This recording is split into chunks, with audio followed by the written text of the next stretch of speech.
Welcome to a walk around Main Street, Poultney, and a journey into American history. I'm Willem Lang, and I'll be your guide on a tour that explores one town's connections with American history. We'll get to know a town that evolved from the frontier into a trading center, a town shaped by farming and quarrying, by tourism and teaching.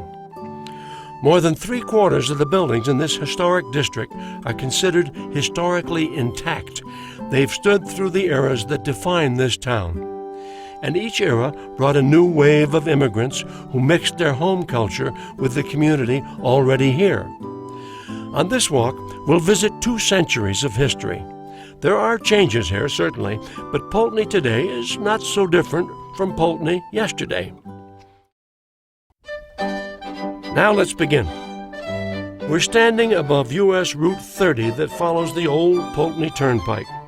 Before the turnpike, the mail post was an uncertain event at best, and travel was no faster than walking. But in 1806, some enterprising investors formed the Poultney Turnpike Company to create a toll road. 100-man labor parties and ox-drawn plows smoothed the rough and twisting trail. At the end of one 4th of July work party, the townspeople celebrated with a community dinner and 16 toasts to the patriotic diggers and to the ladies who got the meal. By 1811, the new privately owned Poultney Turnpike was completed, connecting the town to other turnpikes and toll roads. Poultney's location was a strategic halfway point in the 2-day journey between Burlington to the north and the Hudson River near Albany to the south. The turnpike secured Poultney's role as a prosperous transportation center from the 1800s and into the 1840s. Until the canals and then the railroads were built, this turnpike was the best route for stagecoaches and wagons, which brought regular mail to the frontier. Local farmers could transport their produce to markets in Albany. Cattle prodders, herding their stock to the markets of Boston, would pause here for the night.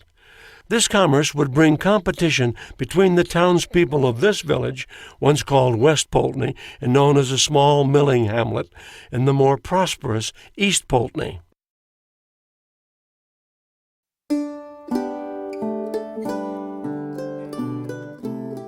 These 2 villages, west and east, grew up side by side 2 miles apart.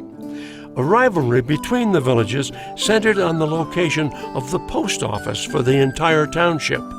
East Poultney argued that the post office should be located in the east, where all the churches were. West Poultney countered by hauling limestone by ox cart at great expense to build this Methodist church, completed in 1822. Such a grand stone church tipped the balance. When added to the impacts of the flood of 1811 and the completion of the Poultney Turnpike, the stone church ensured the eventual move of the post office to the west side, which effectively made this the center of town. And that's why West Poultney is known today simply as Poultney. From 1841 until 1869, the building was occupied by the Millerite sect, whose leader, a one-time Baptist minister from the Poultney area named William Miller, had forecast the second coming of Christ at various dates between 1843 and 1844. Based on this prophecy, the followers gave away their goods and went atop a hill to wait. After the forecast went unfulfilled, this came to be known as the Great Disappointment, and the Millerite movement began to unravel. Its followers returned to their original churches or joined other movements such as the Shakers, as well as launching the Adventist movement. In 1869, the Masonic Society purchased the stone church and occupied it for over a century. They added the Greek Revival portico with Doric columns sometime after 1918. Before a road cut was bulldozed around 1935, this part of Main Street was far steeper, a perfect place to sled. As Ed Lewis and Doc Williams remember, we used to start on Stone Church Hill there. Yep. And slide. It was a lot steeper then, right in front of the Masonic Temple in front, and slide down the main street. We'd go sliding after supper. We'd slide all evening, and there was only one car an hour. This imposing Greek Revival-style home offers architectural proof of the wealth that migrated as commerce and industry shifted from east to west Poultney. Industrialist Henry Ruggles built this house in 1845 to be near the water-powered machine shop and foundry that he had purchased from Henry Stanley, where the famous Stanley stoves were fabricated. Ruggles, of course, renamed the business the Ruggles Foundry. The house has an unusual configuration, an entrance porch with two fluted Doric columns. It has a spiral staircase, and over 100 cast iron rosettes surround the paneled windows in the entrance hall. The red slate chimney, a covered entrance known as a porte cochere, and the rear wing were added in the 20th century. Poultney was the halfway point on the turnpike and proved to be a welcome break in a long journey where passengers could rest overnight. As early as 1800, an inn and tavern operated here. In 1824, Joel Beeman built this current building as a stage station along the route of the old turnpike, serving travelers through most of the 19th century. Stagecoaches stopped here to change horses. The three-stall barn behind the house served as the stables. At its peak, the hotel accommodated about 30 guests.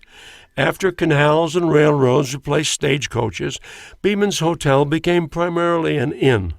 The practical nature of housing guests led to periodic remodelings of the hotel, with many design errors apparent in this single building. The Victorian porch is probably a newer addition, while the recessed door with side-light windows may be the oldest element. The house to the left, once part of the Beeman Hotel, was detached, moved, and reconstructed in the 1940s as a separate home. Poultney was a town of turnpikes and travelers, but also a town deeply rooted in religion.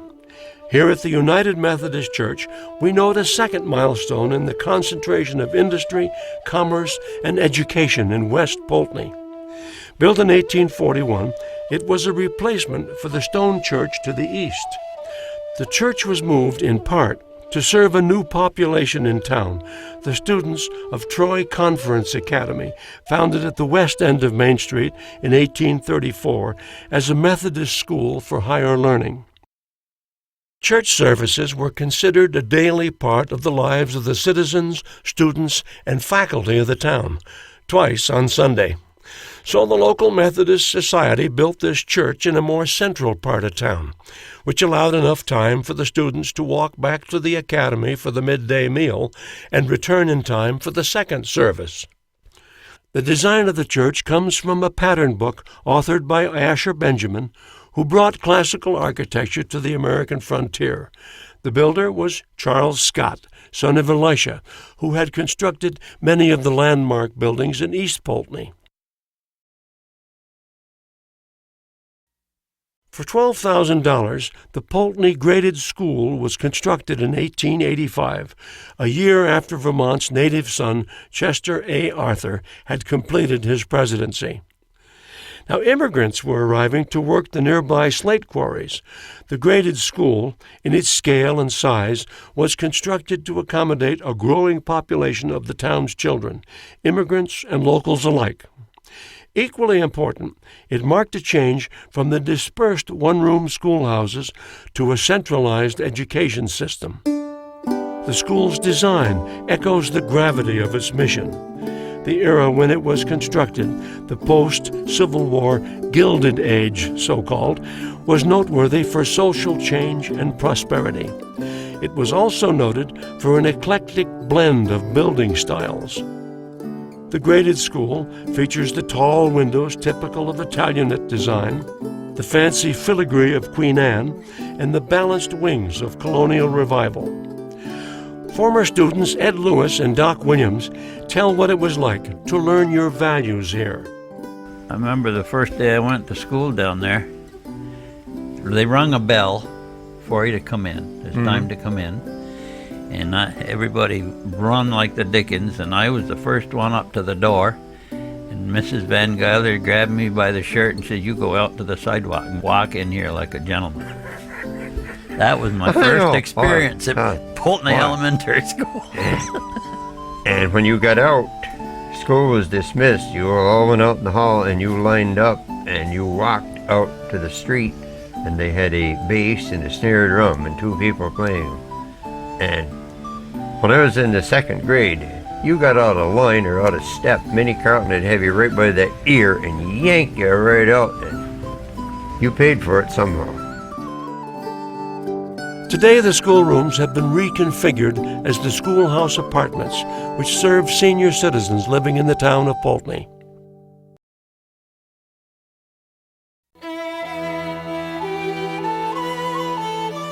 Reacting to the shift in population and prestige, religious congregations in the East Village moved to join the Methodists in the West Village. In 1866, both the Episcopalians and the Baptists began holding services on alternate Sundays in Poultney Village. In 1868, Trinity Episcopal Church was erected on the newly graded Church Street in Gothic Revival style with narrow and steeply pointed arch windows. The crisp roofline contrasts with the square steeple. On this roof, you see the geological trait that helps to define Poultney. It's slate.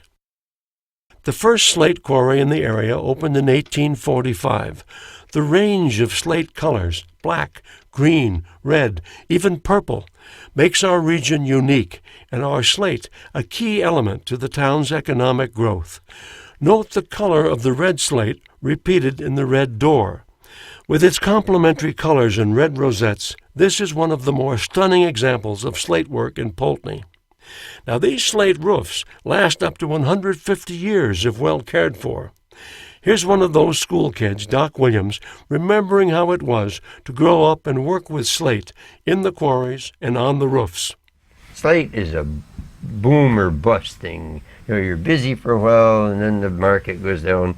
And I went roofing. And I roofed it for off and on for 20 years. I retired off it. I can get on the street and say I worked on that one, that one, that one. I don't know why I haven't been on that one. I've been on all the churches, and both churches in East Poultney and all the schoolhouses except the new elementary.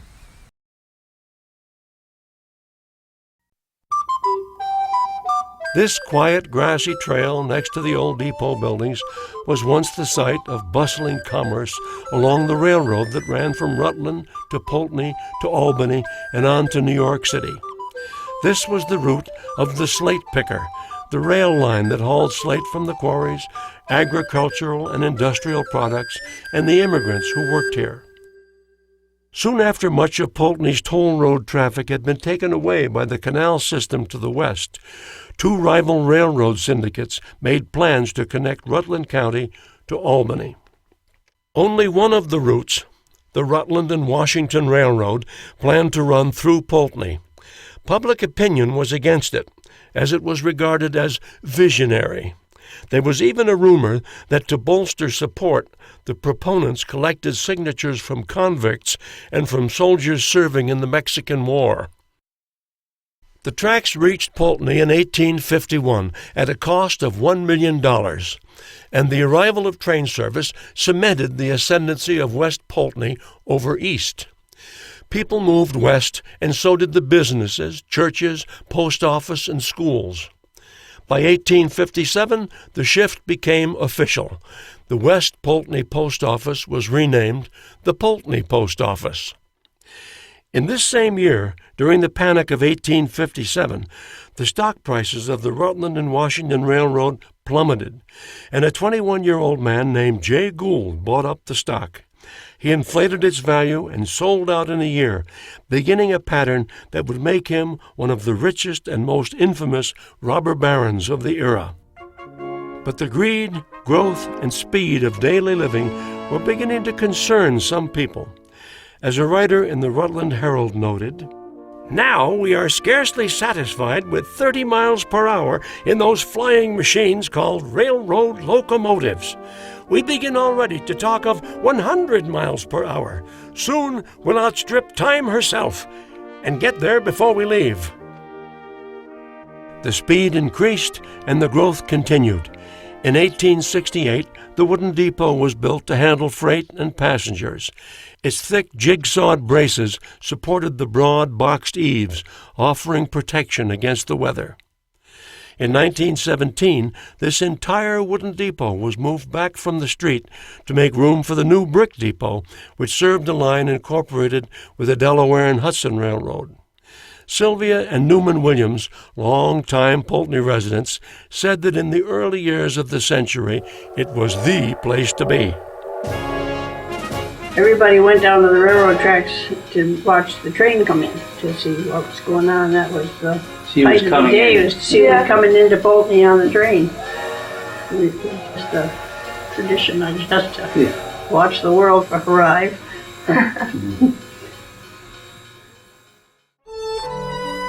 But in 1934, as the entire country struggled through the Great Depression, the train stopped its passenger service to Poultney. The nationwide halt and building crippled the local slate industry. Together, these economic blows slowed the pace of new construction and help explain why Poultney today retains so many historic buildings. After its service as a train station ended, the brick depot was converted for use as a restaurant, and after the tracks were removed, the former rail line became a rail trail, used for year-round recreation.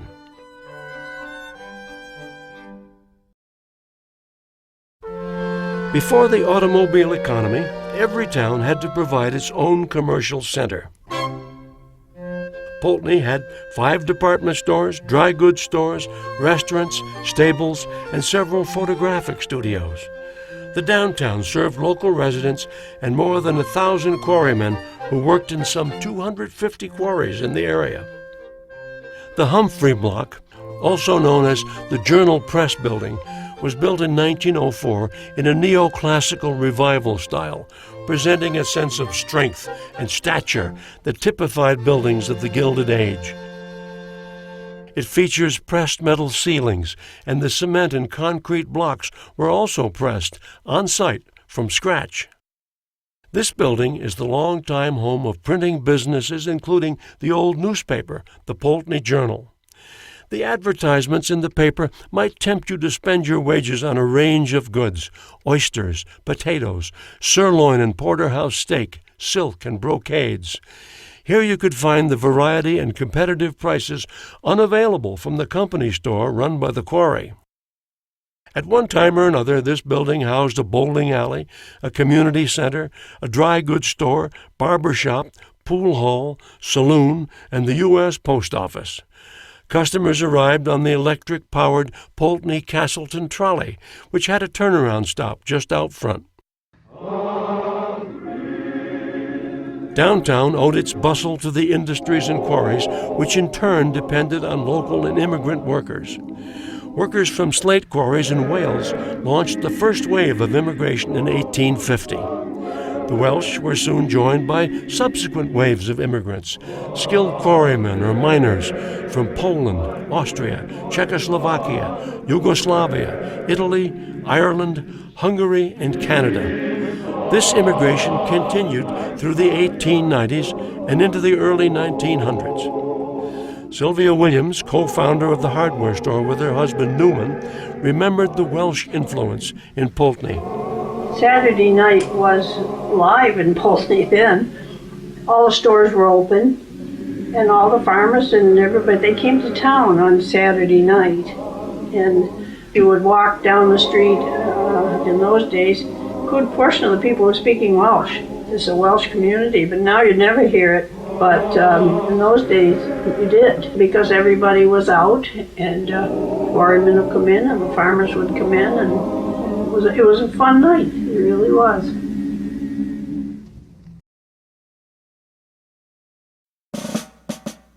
The Two Editors Inn, dating to the 1830s, was named to honor Poultney's connection to two pioneering newspaper publishers, Horace Greeley and George Jones. Horace Greeley, a newspaper editor, reformer, and politician, began his career in East Poultney, where he befriended and worked with George Jones. Jones was an East Poultney native who later worked with Greeley on the New York Tribune and then co-founded the New York Times. This Greek revival home appears to be in its original condition. It's noted for its monumental columns anchoring an open slate porch. The Reverend Jesse Peck, principal of the Troy Conference Academy, was most likely the original owner and lived here in the 1840s and 1850s. Today, the Two Editors Inn is maintained by Green Mountain College for its visitors.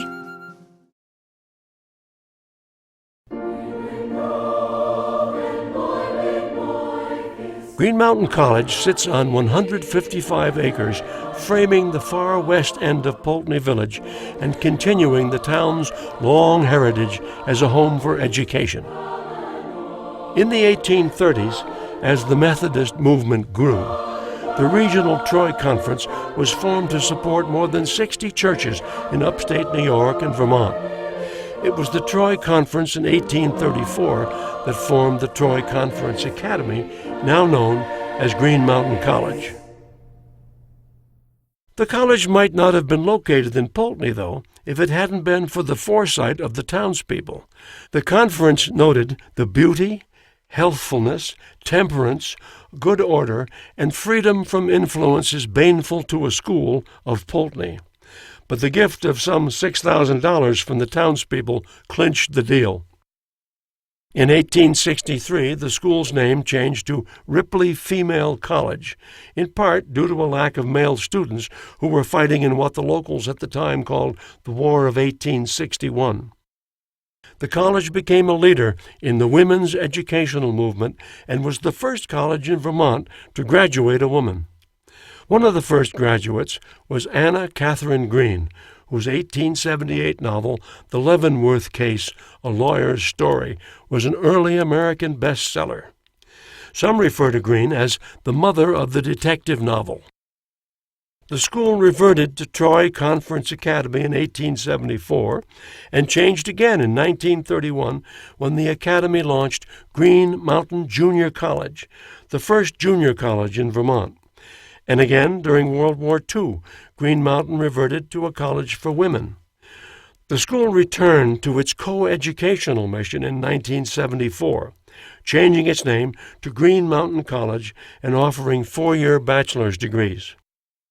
In the 1990s, the college developed a curriculum focused on the environmental liberal arts and has become a leader in the sustainability education movement on college campuses. Through all these years, the fortunes of the college and the community have been intertwined. The students remember the town fondly. Sylvia Williams certainly did. There was one little store next door to the Journal Press, and Mrs. Dimickle, that was Mrs. Dimickle ran her restaurant, a little small restaurant there. And we had to go to chapel at the college 3 times a week, and we finished at 10. And if you hurried, you could skinny downtown and go to Mrs. Dimickle's, and you could get a piece of her chocolate cream pie for 10 cents. She only made a couple of them, and if you wanted one, you had to get there first. And they didn't last long. It was delicious.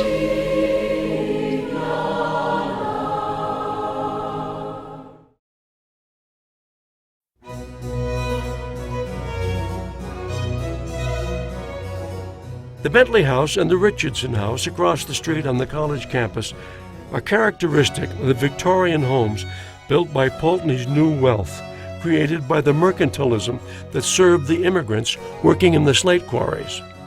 The Bentley is a well-conserved example of the so-called painted ladies, typical of the grander Victorian-era homes. Gaudy, colorful, and irregular describe the Queen Anne style, and the Bentley House includes many of the typical features, an asymmetrical design with an offset tower. It was built in 1895 by a real estate broker for his son, a merchant named William Broughton, who married Jane Edwards. Now, Jane's sister lived across the street, at 9 Bentley Avenue. She married one of the sons of Robert Humphrey, who'd built the Humphrey Block and operated the newspaper. Not to be outdone by the neighboring homes or by her sister, she and her husband constructed this imposing Queen Anne colonial revival-style home about 1900. Note the decorative qualities and intricate design of these Queen Anne homes, more evidence of a wealth earned from the town's unique blend of resources and commerce.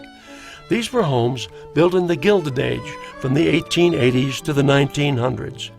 Note the unpredictable window spacing, the various and ornate colors, and woodwork that features turned columns and geometric patterns made possible in part by the introduction of machine lathes.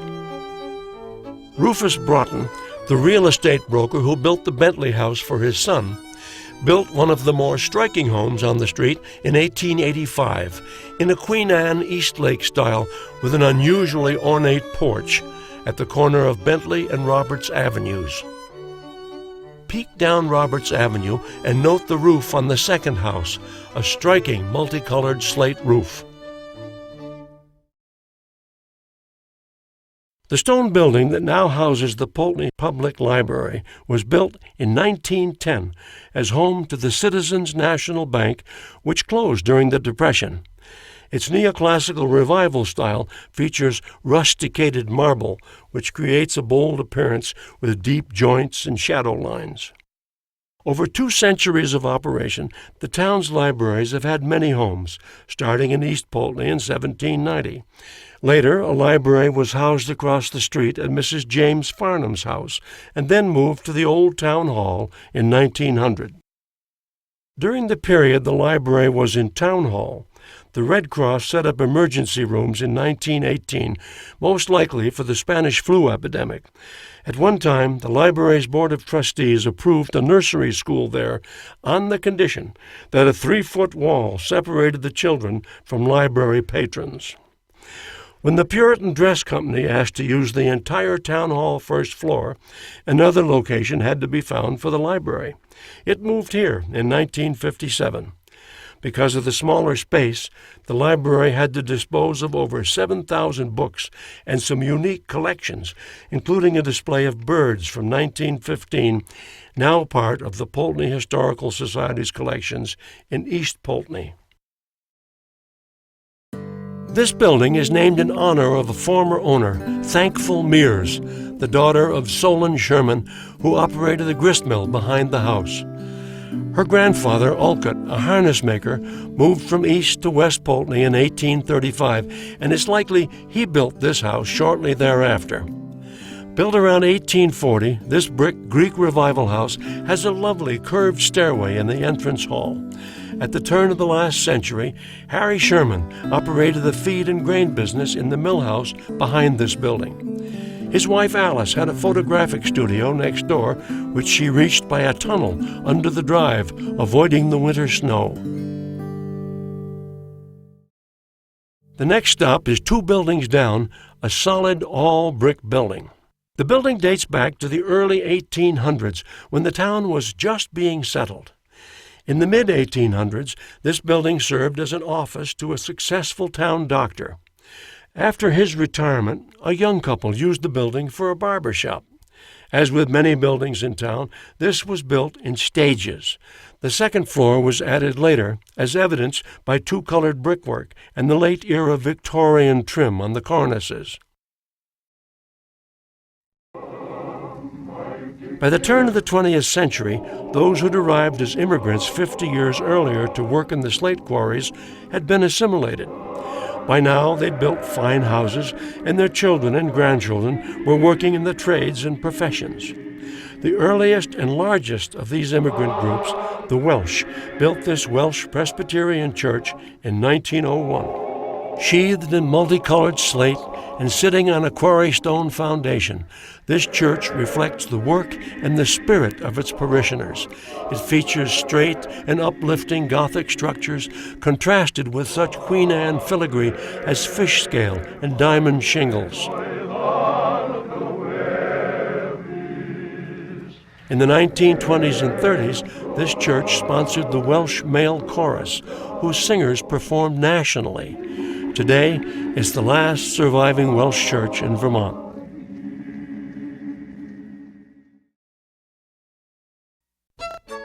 The stone bridge has been here since nearly the beginning of Poultney.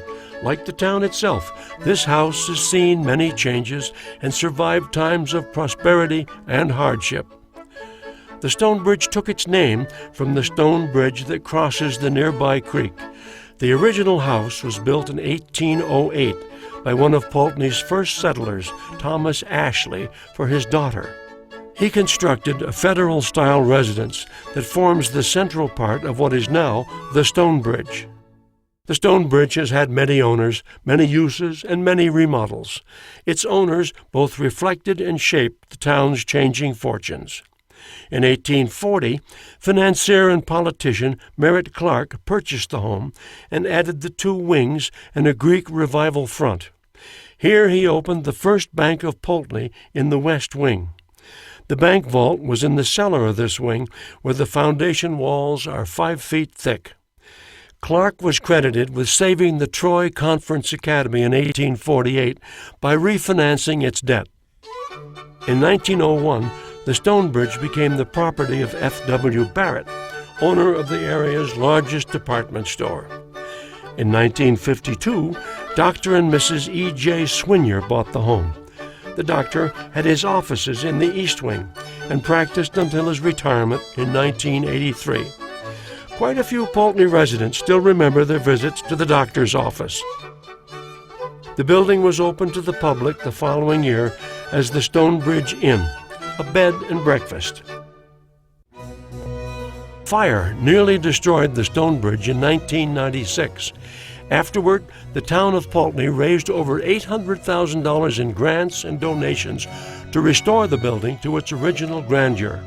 It's now home to a variety of community service organizations, including the Poultney Visitor Center, and it's often open for an informal tour.